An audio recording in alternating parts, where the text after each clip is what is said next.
សួស្តីបងប្អូនទាំងអស់គ្នាអញ្ចឹងចំពោះបងប្អូនដែលប្រើ PAK រូបចាប់ដៃប្រហមបន្តិចទៀតនៅពេលណាដែលយើងចូលទៅរាប់ stock គឺទាមទារបងប្អូនត្រូវតែ print ទិន្នន័យរាប់ stock យើង2លើកអញ្ចឹងលើកទី1យើង print ទៅយើងឲ្យទៅមួយលើកទៀតយើង print មកទុកខ្លួនឯងអញ្ចឹងប្រសិនបើបងប្អូនចូលទៅរាប់ stock ហើយនៅពេលដែលបងប្អូនចុច confirm ហើយពេលនោះវានឹងចេញពាក្យ view នេះមួយអញ្ចឹងបងប្អូនអាចប៉ះលើវាមកចុចលើពាក្យ view ហ្នឹង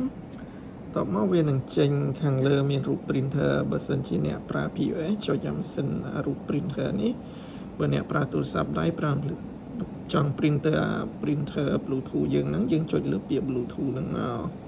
តមកទៀតយើងរើសឈ្មោះម៉ាស៊ីនហើយយើងធ្វើការចុច print បន្ទាប់ពីយើងរើសហើយយើងចុច print ទៅវាចេញហើយអញ្ចឹង print លើកទី1 print លើកទី2ទើបយើងអាចធ្វើការ check out ហើយទៅធ្វើការនេះបានបើសិនបើបងប្អូនអត់បានស៊ីនអត់បាន print ទេគឺវាអត់អាចឲ្យយើង check in បានទេណានៅក្នុងករណីហ្នឹងអញ្ចឹងត្រូវចុច view នេះដើម្បីហើយចុចលើពាក្យ Bluetooth នេះទើបយើងអាចធ្វើការ print 2ដង claim stock តមកទៀតនៅពេលណាយើងចូលទៅកំងក៏ដូចគ្នាដែរបន្ទាប់ពីយើងវាយបងរួចរាល់អស់ហើយយើង confirm